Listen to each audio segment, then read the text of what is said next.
Un saludo para todos. Hoy continuamos con el libro muy interesante que fue titulado en francés por sus autores Le Matin des Magiciens, que traducido al inglés se le conoció como The Morning of the Magicians, y su correcta traducción en el español sería El Amanecer de los Magos.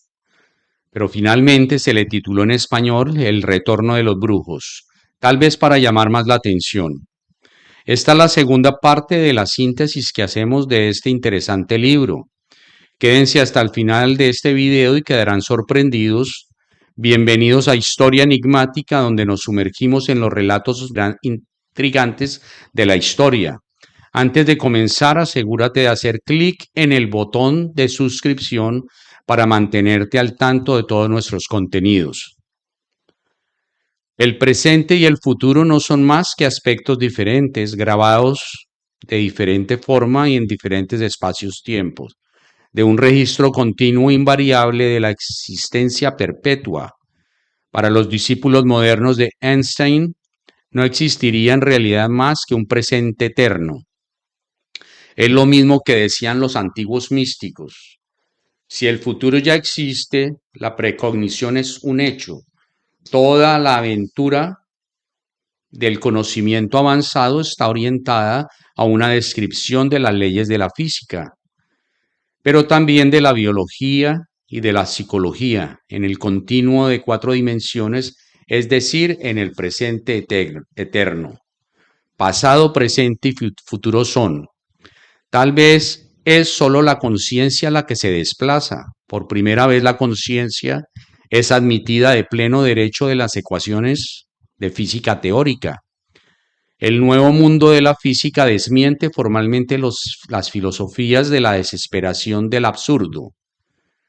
Ciencia sin conciencia no es más que ruina del alma. Las filosofías que han atravesado la Europa del siglo XX eran fantasmas de las del siglo XIX, vestidos según la nueva moda. Conspiración a la luz del día. Son los herederos directos de los investigadores del primer cuarto de nuestro siglo, los Curie, Langevin, Perrin, Planck, Einstein, etc. Aún no se ha dicho bastante que durante aquellos años la llama del genio se elevó a alturas jamás alcanzadas desde el milagro griego. Estos maestros libraron batallas contra la inercia del espíritu humano y habían sido violentos en sus combates. La verdad no triunfa jamás, pero sus adversarios acaban por morir, decía Planck.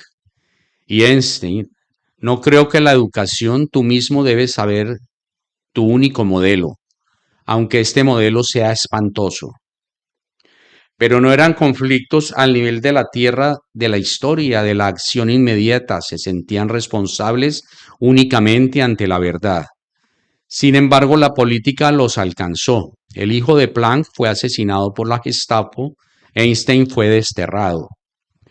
Un día de 1622, los parisienses vieron en sus paredes unos carteles concebidos en estos términos: nosotros, delegados del Colegio Principal de los Hermanos de la Rosa Cruz, hemos venido visible e invisiblemente ante esta ciudad por la gracia del Altísimo, al que se vuelven los corazones de los justos a fin de librar a los hombres nuestros semejantes de error mortal.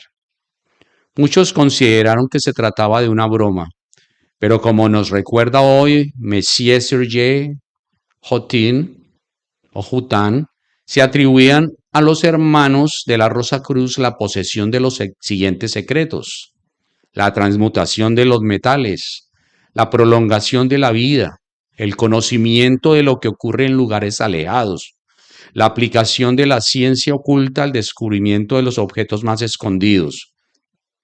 Supriman el término oculto y se hallarán ustedes con las facultades que posee o tiende a poseer la ciencia moderna. Según la leyenda forjada con mucha anterioridad a aquella época, la Sociedad de los Rosacruz pretendía que el poder del hombre sobre la naturaleza y sobre sí mismo llegaría a ser infinito. que la inmortalidad y el control de todas las fuerzas naturales estaban a su alcance y que todo lo que pasa en el universo puede serle conocido. Nada absurdo hay en ello, y los progresos de la ciencia han confirmado en parte aquellos sueños. De modo que la llamada de 1622, traducida al lenguaje moderno, podría fijarse en los muros de París o publicarse en los diarios, si los sabios se reunieran en congreso para informar a los hombres de los peligros que corren y de la necesidad de orientar sus actividades según nuevas perspectivas sociales y morales. Cierta declaración patética de Einstein, cierto discurso de Oppenheimer, cierta editorial del Boletín de los Atomistas Americanos, tienen el mismo son que el manifiesto de los Rosacruz. Pero sigue chocándonos que la tradición de la Rosacruz aluda a aparatos o máquinas que la ciencia oficial de la época no pudo fabricar, lámparas perpetuas, registradores de sonidos y de imágenes, etc.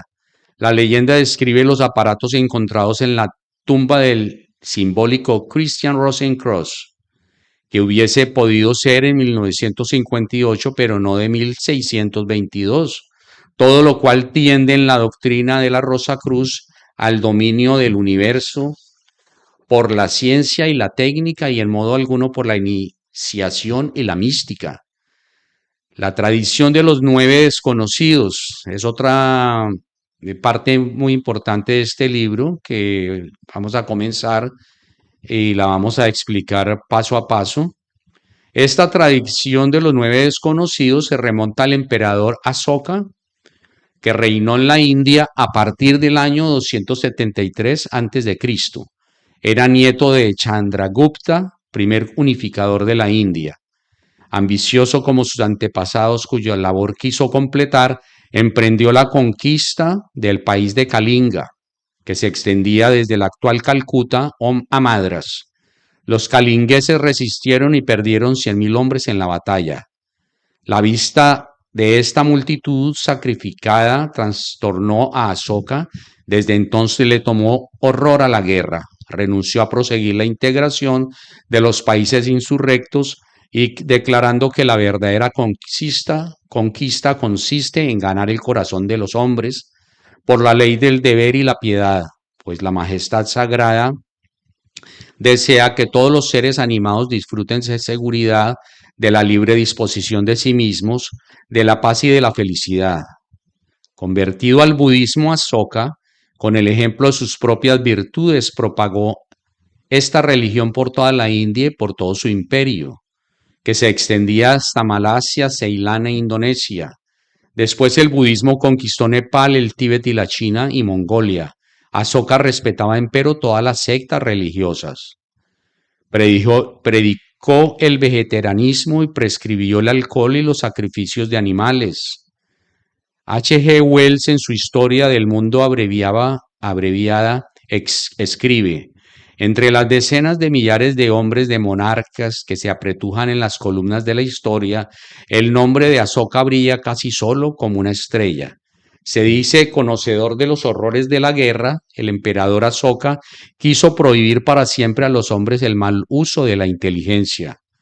Bajo su reinado, entre el secreto la ciencia de la naturaleza pasada y porvenir. Las investigaciones desde la estructura de la materia a las técnicas de psicología colectiva se disimularán en adelante. Y durante 22 años, detrás del rostro místico de un pueblo al que el mundo considera dedicado solo al éxtasis y a lo sobrenatural, Asoka funda la más poderosa sociedad secreta de la tierra, la de los 9 desconocidos. Se dice aún que los grandes responsables del destino moderno de la India y sabios como Bose y Ram creen en la existencia de los 9 desconocidos e incluso reciben de ellos consejos y mensajes. La imaginación entrevé la fuerza de los secretos que pueden detentar 9 hombres que se lucran directamente de las experiencias, de los trabajos, de los documentos acumulados durante más de 10 decenas de siglos. ¿Cuáles son los fines de estos hombres? No dejar que caigan en manos profanas los medios de destrucción, proseguir las investigaciones beneficiosas para la humanidad. Estos hombres se supone que se renuevan para guardar los secretos técnicos venidos de un remoto pasado. Las manifestaciones exteriores de los 9 desconocidos son raras. Una de ellas tiene relación con el prodigioso destino de uno de los hombres más misteriosos de Occidente, el Papa Silvestre II, conocido también por el nombre de Gebert Aurillac. Nacido en Auvernia en el año 920 y muerto en el 1003. Gerbert fue monje benedictino, profesor de la Universidad de Reims, arzobispo de Ravenna, por la gracia del emperador Otón III.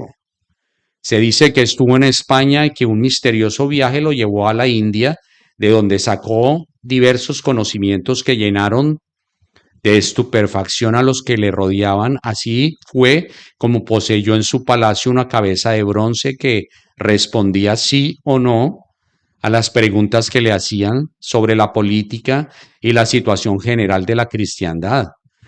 ¿Sería un robot? Según Silvestre II, volumen 139 de la Patrística Latina de Migné, el procedimiento era muy sencillo y correspondía al cálculo con 2 cifras. Se trataría de un autómata análogo a nuestras modernas máquinas binarias. La cabeza mágica fue destruida a la muerte del Papa y los conocimientos registrados por esta cuidadosamente disimulados. Sin duda, la Biblioteca del Vaticano reservaría algunas sorpresas al investigador autorizado. ¿Estuvieron otros europeos en relación con la Sociedad de los 9 desconocidos? Hay que esperar al siglo XIX para que resurja este misterio a través de los libros del escritor francés Jacques Oliot. Jacques Oliot fue cónsul de Francia en Calcuta bajo el Segundo Imperio. Escribió una obra de anticipación considerable comparada, si no superior a la de Julio Verne. Ha dejado además varios libros consagrados a los grandes secretos de la humanidad. Esta obra extraordinaria ha sido saqueada por la mayoría de los ocultistas, profetas y taumaturgos. Completamente olvidada en Francia, es célebre en cambio en Rusia. Jacques Oliot se muestra positivo. La sociedad de los 9 desconocidos es una realidad y lo más extraordinario es que cita a este respecto técnicas que eran del todo inconcebibles en 1860, como por ejemplo la liberación de la energía, la esterilización por las radiaciones y la guerra psicológica. Yersin, uno de los más próximos colaboradores de Pasteur y de Roux, pudo haber tenido acceso a secretos biológicos a raíz de un viaje a Madras en 1890 y puesto a punto, gracias a las indicaciones que recibieron, el suero contra la peste y la cólera. Y el cólera. La primera vulgarización de la historia de los nuevos desconocidos se produjo en 1927 con la publicación del libro de Talbot Mundy, que perteneció durante 25 años a la policía inglesa de la India. El libro está a medio camino entre la novela y la investigación. Según él, los 9 desconocidos emplearían un lenguaje sintético. Cada uno de ellos estaría en posesión de un libro constantemente escrito de nuevo y que contendría la exposición detallada de una ciencia. El primero de estos libros estaría consagrado a las técnicas de propaganda y de guerra psicológica. De todas las ciencias, dice Mundy, la más peligrosa sería la del control del pensamiento de las multitudes, pues ella permitiría gobernar el mundo entero. Hay que observar que la semántica general de Korzybski solo data de 1937 y que hay que esperar la experiencia de la última guerra mundial para que empiecen a cristalizar en Occidente las técnicas de psicología del lenguaje, es decir, propaganda, es decir, de la propaganda. El primer colegio de semántica americano no ha sido creado hasta 1950. En Francia apenas si conocemos más que el Vial de Fouillés de Serge Chocotin, cuya influencia ha sido importante en los medios intelectuales politizantes, aunque no haga más que rozar la cuestión. El segundo libro estaría consagrado a la fisiología. Como cosa más importante, explicaría el medio de matar a un hombre con solo tocarle, produciéndose la muerte por inversión del flujo nervioso.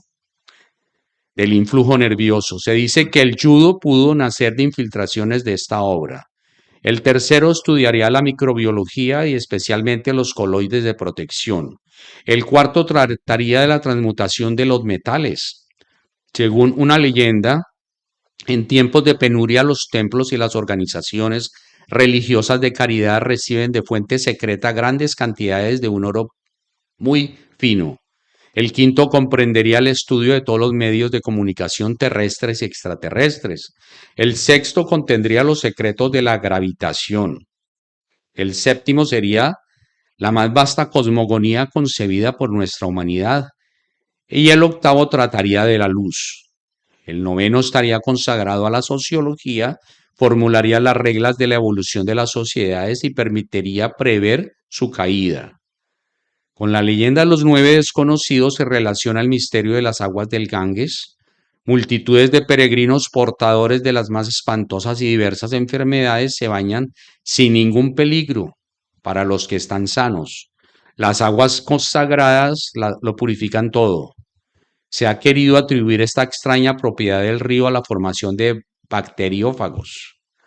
Pero, ¿por qué no se forman también en Brahmaputra, en el Amazonas o en el Sena? La hipótesis de una esterilización por radiaciones aparece en la obra de Jacques Lyot 100 años antes. De que se sepa de tal fenómeno es posible. Estas radiaciones, según Jacques Lyot, vendrían de un templo secreto excavado bajo el lecho del Ganges. No siendo más por el momento, si les ha gustado el video, pueden darle un like, pueden suscribirse al canal los que aún no lo han hecho y de igual forma pueden dejar sus comentarios para que profundicemos más sobre sobre temas de este libro y pueden compartirlo en sus redes. Hasta pronto, amigos.